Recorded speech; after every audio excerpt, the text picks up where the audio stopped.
This is the Benjamin Zulu Global.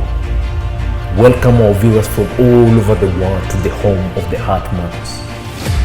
We're converging to learn together because when you know better, you can do better. And a better life is what we all want. Better work life, better family life, better personal life. The hour that we've been waiting for is here with one Benjamin Zulu. As Benjamin says it, my dear listener, until you attempt more than is possible, you will never know all that is possible. That is how Benjamin says it, and that is how he puts it. By the way, no wonder today we are trying to actually peel and understand why is it that most of us want excellence but fear exploration. That is why this morning I'm joined by my brother Benjamin Zulu. Thank you so much, Benja, for creating time as always for us this morning. Welcome, man. And it's the same version of wanting things without being willing to pay the price. Okay. We all admire helicopters. We all admire airplanes. Yes. We admire Lamborghini, good cars. Everybody dreams. Yes. But somebody said dreaming is free, but the hustle is sold differently. Exactly. Sold separately. It's a different package. Yeah. So everybody has those motto you see written in schools, striving for excellence, you know. It's a good thing to say. It makes you look good. You know. But a lot of people are not dreamers, they are just wannabes. Alright. You know. And if the dream does not order your way of life, it's not a dream, it's only a wish. Okay. If it does not, you should not tell me what you believe. I can look at you moving and I can guess it.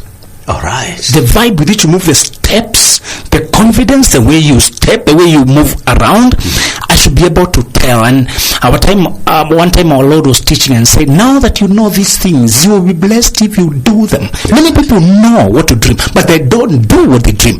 So they're not blessed by the dream. You know, I like that. And there are two things I want to warn you about. Three reasons why we want excellence, but we don't want exploration. One of the reasons is many people want wealth, success, good, the rich life, but they hate rich people. Yeah. That is true. They badmouth those who are ahead in life. They have conspiracy theories that people have stolen their money, although this person has no money, but somehow they believe somebody has stolen their money. You heard this saying that most men will complain that women are only out to eat men's money. Themselves have no money to be eaten. Exactly. Before you complain that women only want money, make sure you have some money to be wanted. So I saw matatu written, hauna kuku kesi ya mwewe umekuja kufanya nini? If you don't have chicken, why are you showing up at the eagle's case? So many people concentrate on complaining about thieves when they have nothing to be stolen. Before you put in security fence, do you have anything inside? So why are you throwing stones? And you have not. So it's easier to complain than it is to build. Yeah. When I was young, my mentor told me to be careful before I join opposition of anything. These are personal advices. I'm not generalizing them to you. Thank you. I'm not advising your political inclinations, but seeing that Africa has fanaticism for politics, I needed guidance on that area. So I went for humble advice. Yes. Because there was a lot of upheaval. And my mentor was very calm. He was not commenting on politics. We were going around mentoring colleges and schools, and he would just go up there, present things of life. While out there's a lot of bickering. Kenya has always been bickering politically. Yeah. For as long as you can remember. So he told me what you see in Kenya is true about that world. Yeah. They're always quarreling about resources and leadership. And he told me opposition has sometimes you can't differentiate it between being a critic of leadership and being a complainer. True. So he told me complaining has a victimhood consolation. Yeah. That you get to blame other people for what is wrong. Yeah. Do you never hear opposition guys say, for this one we are responsible, but for this one you are responsible? They say everything, it's the other guy. Yeah. And he told me it's that air of complaining and shucking off responsibility and pointing fingers that paralyzes you personally. Okay. He told me, separate between becoming a protester in life and becoming a progressor of life. Don't personalize politics. He told me it's okay. He told me, in terms of politics, I want you only to do two things. An advice that liberated me, brother. Yeah. My life is very calm. Even when there's a lot of political acidity, it doesn't get to me. It really saved me. I tell you, I've been working through the political climate. I reported for work daily because of the advice my mentor gave me. Yeah. And I want to lend it to you for today only. Thank you. Thank you. So he told me you have a civic duty to participate in your country, to be true to your nation. You are appointed in this era to also add to the political, to the development of your country. So me, but your duties are only two: your vote and your voice. Okay. Vote and voice. Vote wisely. Cast. Do not stay home on the voting. Go do your work. Show up, and according to your evaluation, according to your persuasion, express it in your vote. It's in me. Next is your voice. Say what you think. Don't spend your whole day talking about it, but make sure you take the time to say what you think. Yeah. Do not sit back as you, because this is a boat. If some guys are trying to drill some holes and you're pretending you're not affected, when the boat goes down, you'll also sink with them. True. So don't look away like you are not part of the nation. Yeah. You are part of it. But see, there's a difference between using your vote and your voice and being a perpetual complainer, dropping your job to go out there and shout, to go do running battles with the police, to go throw tear gas with the one, risk your life, waste your energy, scatter your life, lose your momentum, become a complainer, and you antagonize friends because they come from the other tribe, the other group. And he told me it's very foolish, Africa, to discriminate against each other. Do you know that the two tribes that were killing each other in Rwanda, people say if I bring you the two of them today, you can't differentiate them. Yeah. Only that conflict is so internal and petty. He told me, what you call the Luo, the Kikuyu, the Luya, the Kamba, to the white, you are all black. That is true.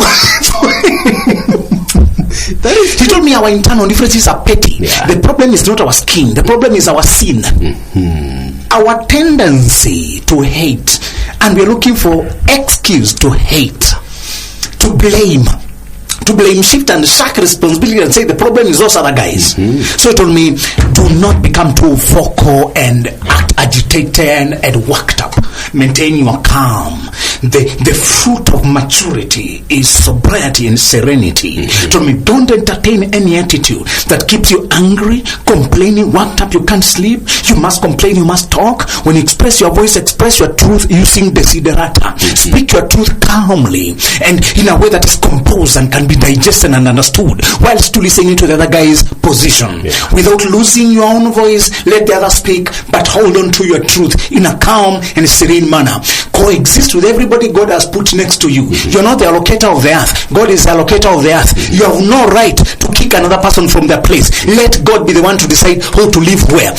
He told me your vote and your voice are only your duties. So one of the reasons he told me is when you're in a politically excitable people, you can waste your years running around, focusing on who is not doing what, focusing on who has not done what. He told me, show up at work. Your first duty is to your family.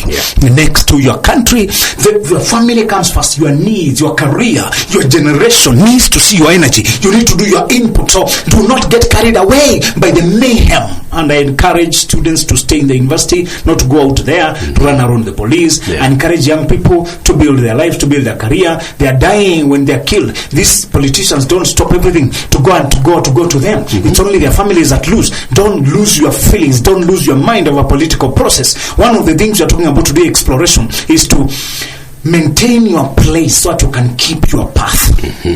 Do not hate the rulers. Do not hate the government. Do not hate one group. Do not hate those who have success. Do not hate those in leadership. Do not have hatred for anyone. Remember, hatred is like dung. For you to throw it to someone, you have to hold it to yourself.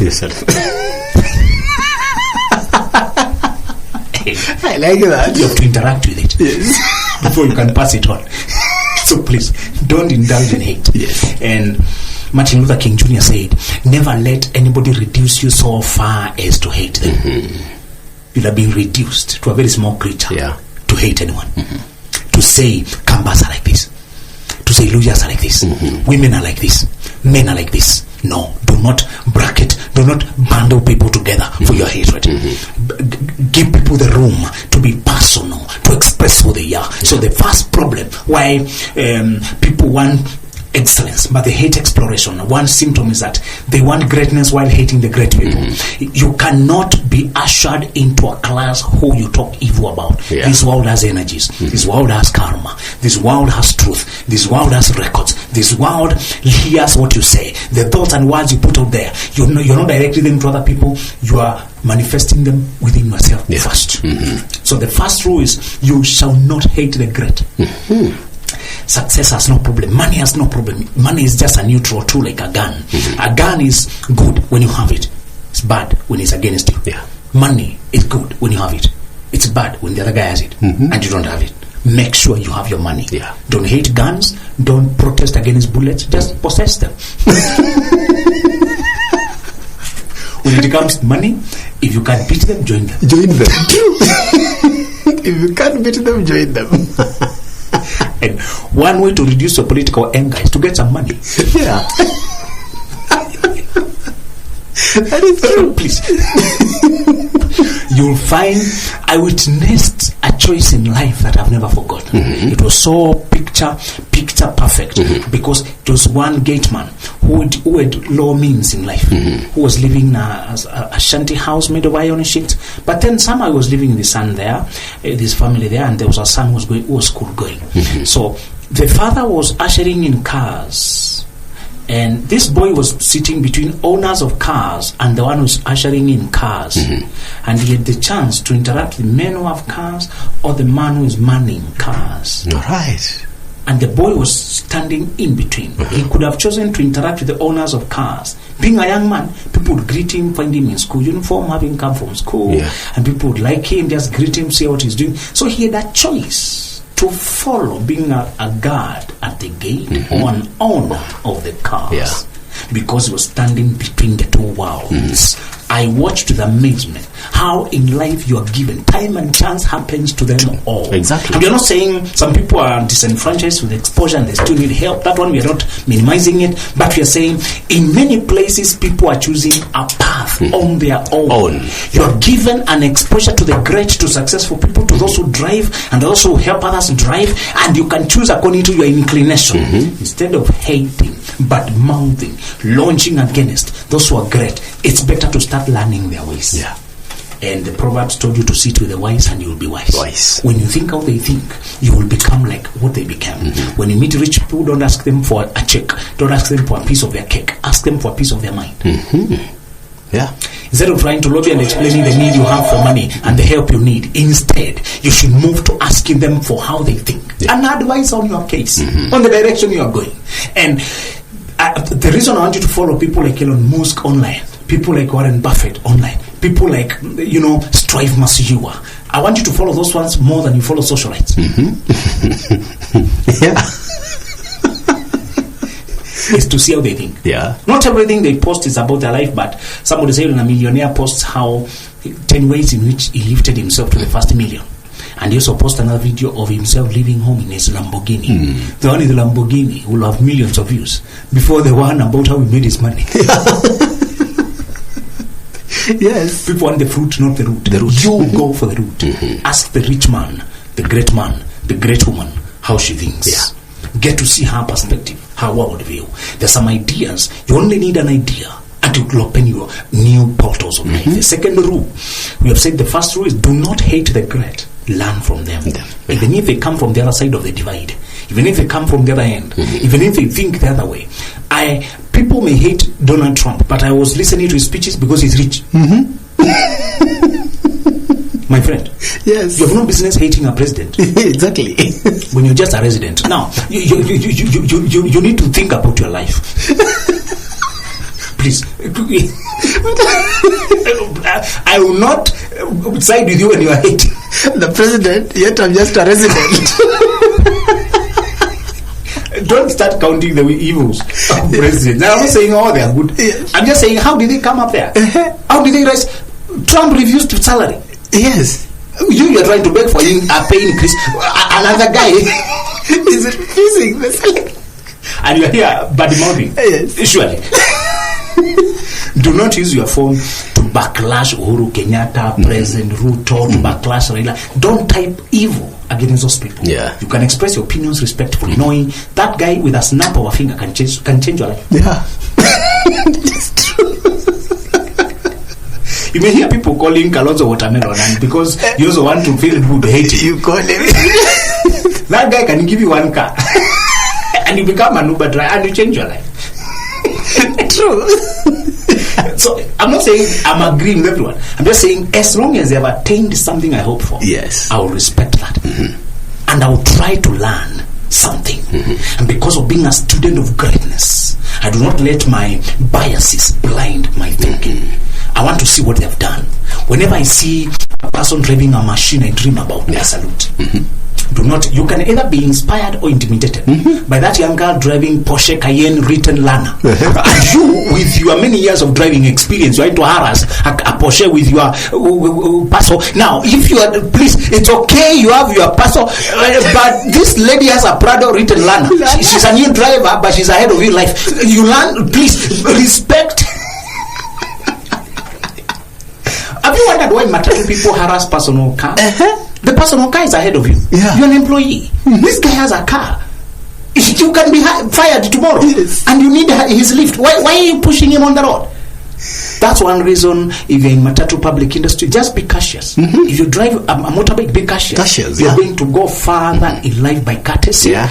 And so the second rule I want you to do, in order, if you want to excellence, exploration is about going beyond what is familiar. And I want you to practice the fear of the unknown.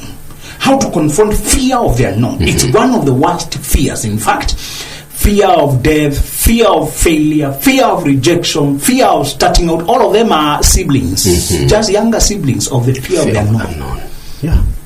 The biggest fear is you don't know where you go after death. That's why you fear death. Yeah. If you are sure, it will be bliss.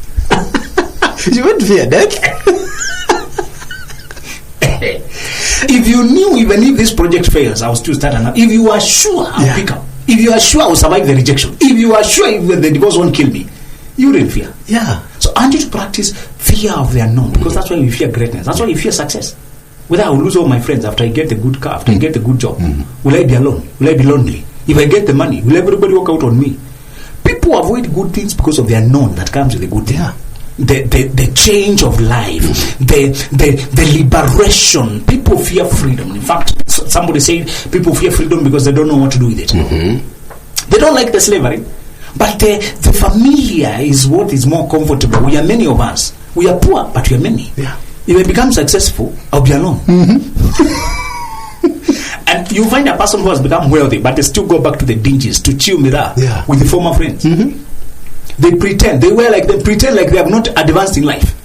And instead of challenging their friends to show them how they also made it, they now have several cars. They have a better home. They can afford better schools. They can afford better clothes. They can afford a better life. But they still go back to the dingy, poor places of chewing comfort drugs. Some drugs are just escaping comfort. Yeah. Some people are not really addicted. They're looking for comfort. Their situation is so painful. They're looking for any escape. Yeah. Anything to forget for a moment their situation. So you try to do drug addiction counseling, detox, and because you are treating the wrong thing, you never succeed. Yeah. People have been quarreling the poor why they are giving birth to more children than they can take care of, and I'm telling them they're not looking for children, they're looking for comfort. So please give them comfort. That poor, the environment has no entertainment, it has no pastime, it has no leisure, it has no rest. The only rest they have is each other. So they go to each other for entertainment, for relief, for leisure, for adventure. You have options. You can go to laboratory. Yes. You can go for a country ride. You have options. You can go for a movie. These guys don't have movies, no countryside, no arboretum. They only have each other. So, if you can help them to see a way out of economic oppression, suddenly, now they will invite other things.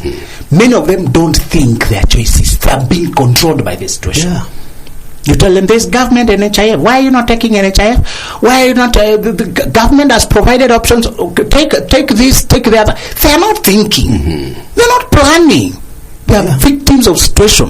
One thing I hate about poverty, the first thing it takes away is your ability to think, the space to think. You're put in a pressurized environment that you can't even think ahead. You're always on reactive. And the other thing, so for me, how to practice fear of the unknown? I want you to start attempting small things that have small consequences. Small, and the consequences are not many. Okay. By just trusting a person to deliver something for you without doing too much inspection. You order something online, and because of your fear of unknown, you could not buy anything before you see it. And you pretended it was caution and carefulness. Well, actually it was just fear. Yeah. So practice is more money. This month I'll take 1,000 and purchase something and ask them to deliver at my house. That surprise of, so this is what I bought. Yeah. To trust my judgment, to trust small monies. We are not being reckless, but you're practicing how to trust, because you could not trust there before. You could not trust your judgment, could not trust your ability to wake up, could not trust your ability to be advised by a friend. Could not you over consulted, you conducted opinion poll, you could not move forward, you are paralyzed by indecisiveness, because if you choose this, what am I missing the other? So you start practicing by small things whose consequences are manageable now, and then they show you so it's never that serious. Most things actually have a second chance. Most decisions in life are not determined. Before you get to the decisions that are permanent and have far-reaching consequences, like getting married, many people are not getting married because they just can't decide on who to marry. It's not that they're not qualified. They have all the qualities. They keep getting good people, but the paralysis of analysis, the paralysis of fear. What if I am not managing the marriage? What if they change on me? What if divorce? What if they die? What if the fear of the unknown is holding many people back from a good job, from the good opportunity, from the good car. Some people cannot drive. What if I get an accident? Some people, they can afford the car, they just can't buy the car. Yeah. The fear of the unknown. What if I drive and then what if? Practice facing the fear of the unknown is holding you from exploration. Just start small, on manageable bits. Some people cannot get the school bus, carry their child. Yeah. They imagine the school bus getting an accident, getting hijacked. No hijacking has ever happened. But they have this catastrophizing in their mind, imagining the worst. Overthinking. Do you know that some people only watch news of doom? Have you ever turned on the news and you switched off because it was just too morbid? Exactly. You know, news sell fear. They only bring one relief, one item of wedding. Now, on a happy note, there was a wedding. On a happy note, because the whole news is sad. Some people sit there to soak in all that negativity. Imagine. And you know why our fathers were stuck in life. Yeah. They kept a radio even next to their bed, next to their ear. They walked with it the whole day. They tied it to their bicycle to take in all that negativity about the next fear and the next wave of a disease. You know now there's a wave of the disease being scared. Yes. There's a scare coming up from Uganda. There was Ebola. Another virus spotted in Tanzania. There's always a scare for the news to keep you listening so they can sell advertisements. Yes. They must sell the most scaring thing. Now our fathers were stuck next to the radio and they watched the news religiously. And the newsrooms knew they have people watch religiously, so they put in everything. In between now they advertise Blue Band, now they advertise bread, now they advertise the land, now in between the fear to make sure you are paralyzed there. Now they advertise you biking. They bring in them, they're in business. Yes. But they learned that the only way to get you to listen obsessively is if they sell fear. It's a marketing gimmick, my brother. If they sell good news, they're not very attentive. Yeah, sell fear to win them. Now that because your viewership is very high, when you're selling the worst case scenario, you even bring experts to explain. This is the worst case scenario. It happens. Now people are glued, imagining the worst. Yes. Now I know why my father could not go far in life. Where can you go with a contaminated mind so full of fears and the worst? But this country is going. They even saw a news item that was saying that the world will end in 2025 after the Earth collides with a meteorite that will split the Earth in pieces. I remember seeing that in 1990 something. Scientists are now actually discovering that the world will end in 2025 after the Earth collides with a huge meteorite that is approaching at the speed of. Where is the news now? They will have invented another one telling you that the sun is running out of gas. Yes. Imagine, the sun is running out of hydrogen, and you guys to switch off. So everybody wants attention by selling fear. Yes. They bring you, and we're not saying we ignore the facts. But since my mentor also told me to stop following the news religiously because they fill me with a morbid, pessimistic, heavy, negativistic view of life. They always imagine the worst. It's okay to follow protests, but I can't be glued to the news. Yeah. They brought COVID and some people are stuck to the watching COVID the whole. Yeah. That person did not die, but they died a little. Every day they died. Every day. And calling all their loved ones. Are you okay? Have you seen the recent? And one time, some bandits were spotted in a forest near my home. And now my mother was alerting all of us that bandits are around.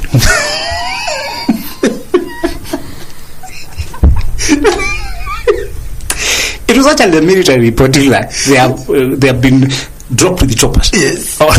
To run up. So start to scare about Al-Shabaab. As some guys were spotted.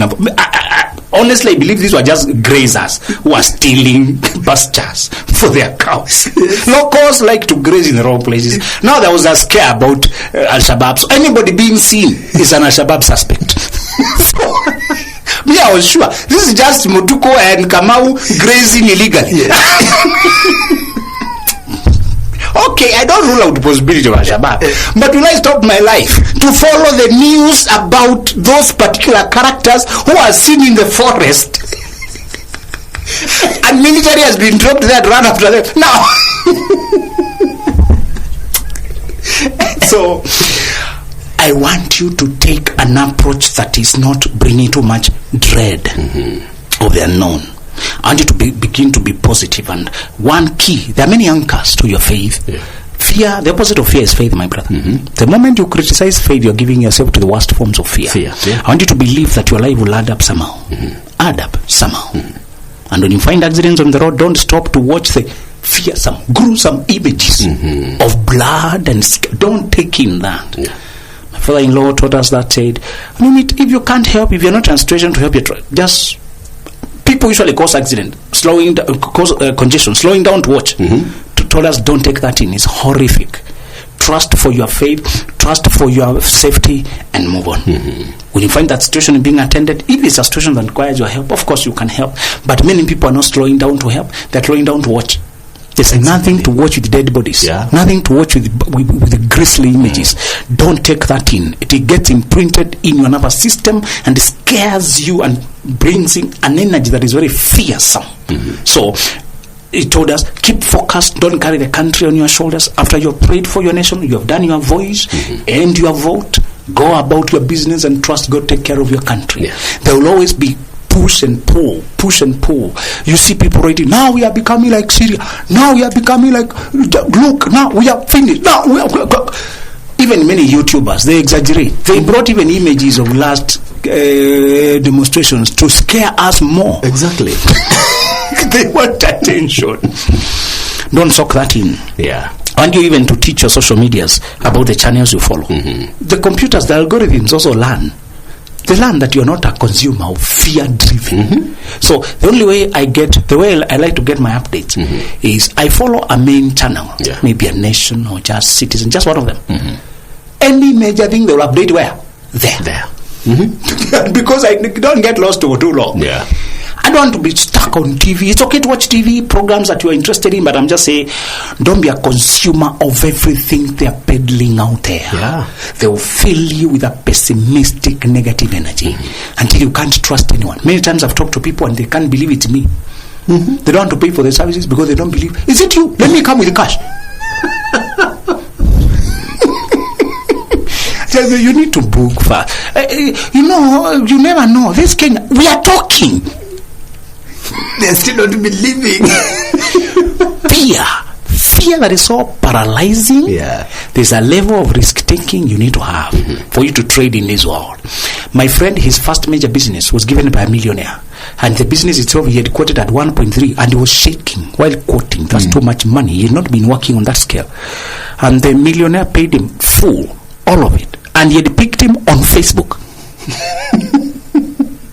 He called me for us to analyze that situation. Because the behavior of the millionaire contradicted everything our poverty-driven mindset believed. Yes. You can never give money to a person you have not yet. And yet, this engineer talked to him, you sound like a trustworthy young man. Do this.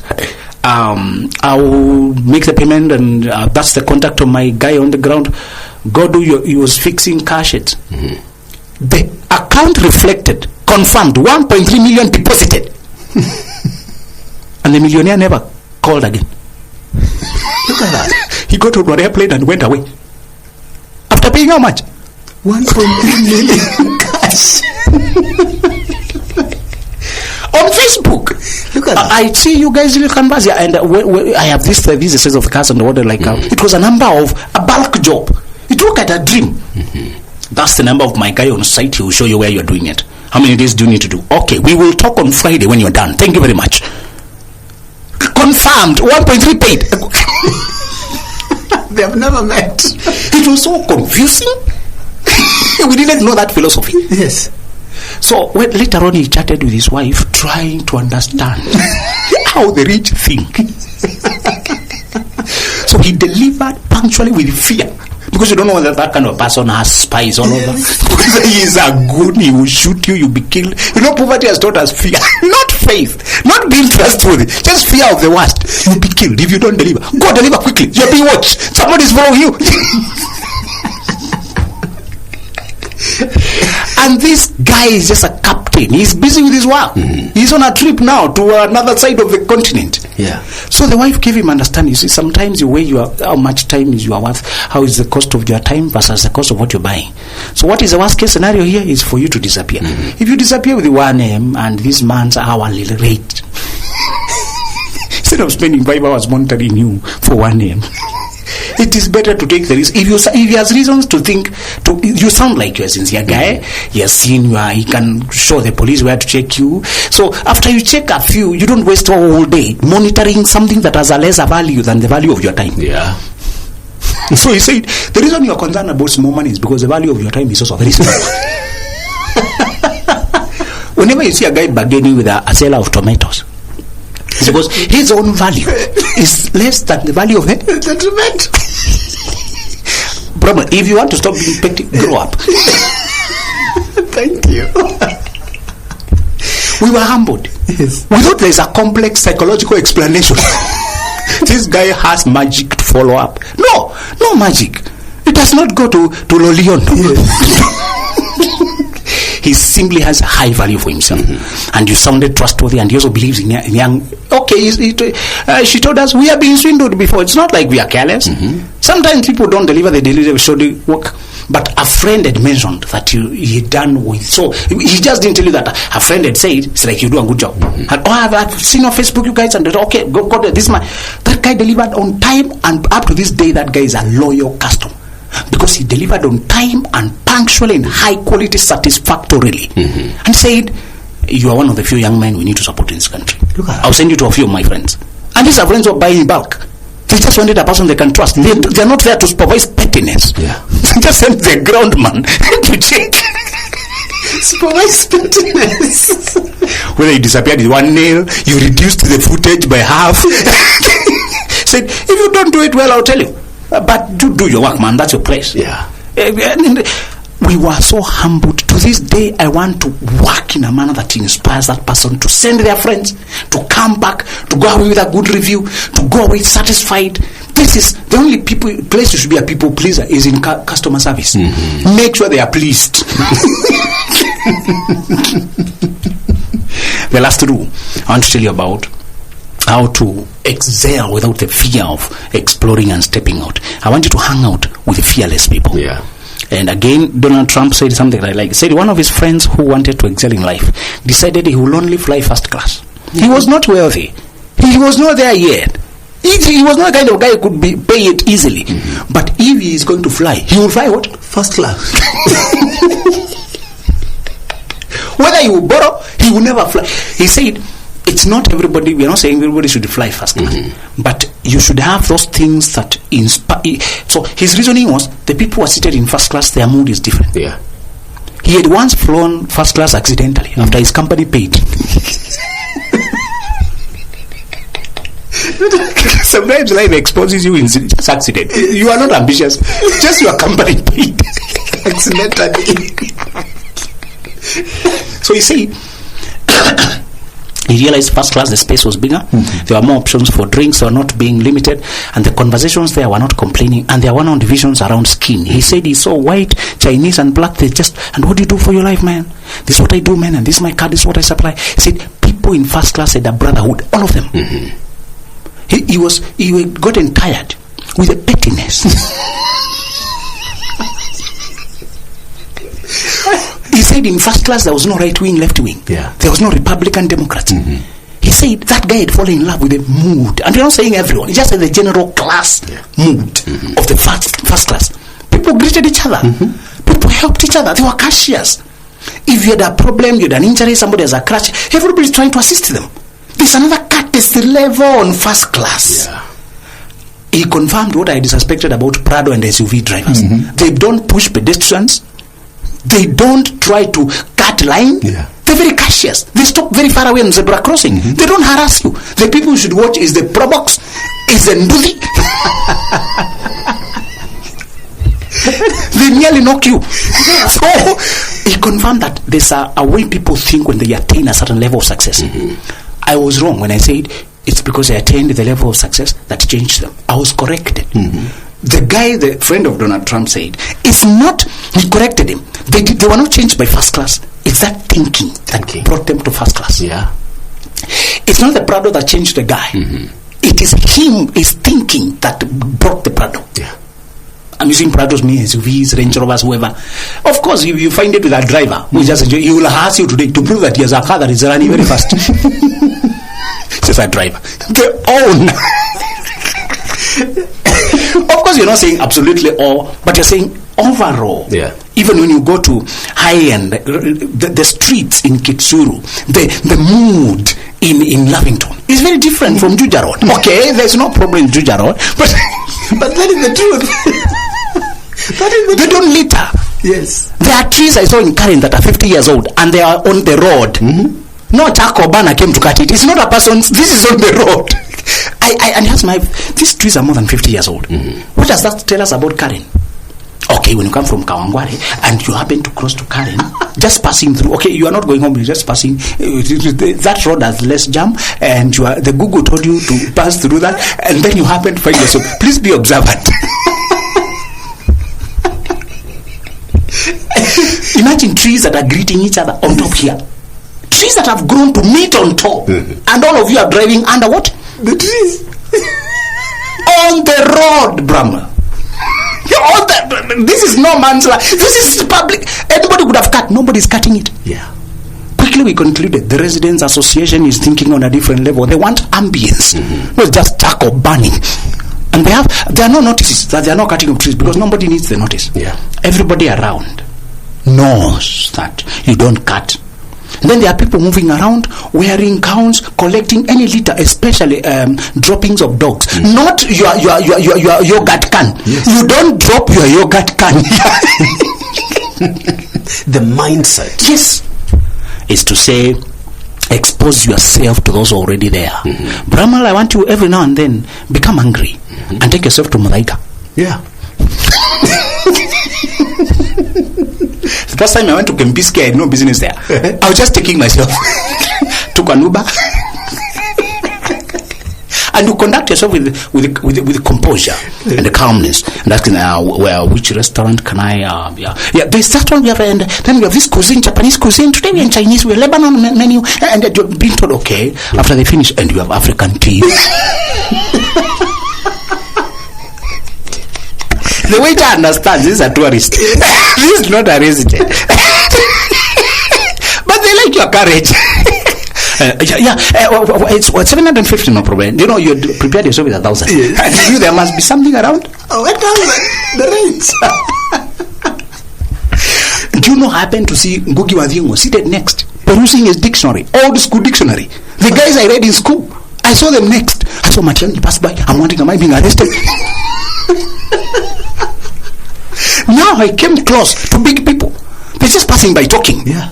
I said, and this is not forbidden. Who had forbidden me from coming here? Poverty mindset, fear of the unknown, thinking I'll be arrested, thinking you come here. The first time a friend sent me money to go and bank for them, a whole million in an envelope. I thought I'm being tracked by all the thieves in Nairobi.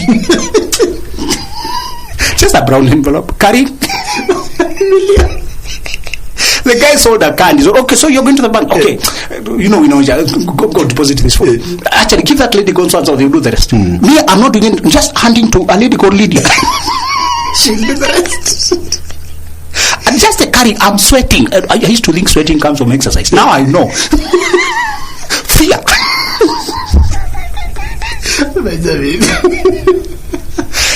Carrying a million. Now, if you are so afraid of carrying it, when will you ever earn it? My friend and I struggled the time we needed to charge 100,000 for the first time. Yeah. I thought I'm bewitched. There's a demon there. I told him, why am I struggling to write? And just write it. 100. So you stick at 90 something, you play that. Told me too, brother. I struggled. The commodities already do that price. My business is already asking, but I can't type it. Yeah. Fear of the unknown. Thinking the moment you charge that way, KRA is coming for you. You'll be arrested tomorrow. There's something illegal about asking for a salary of 500,000. Yeah. You'll be arrested. Thank you so much, Bwana Benjamin. How can my listeners get in touch with you, just in case? Benjamin Zulu Global all over, even email, Benjamin Zulu Global at Gmail, and 0701-299-333. All right. Asante sana, Bwana Benjamin. Looking forward to having this good, nice conversation with you next week, same time. This is the Benjamin Zulu Global. Welcome our viewers from all over the world to the home of the Heart Matters. We're converging to learn together because when you know better, you can do better. And a better life is what we all want. Better work life, better family life,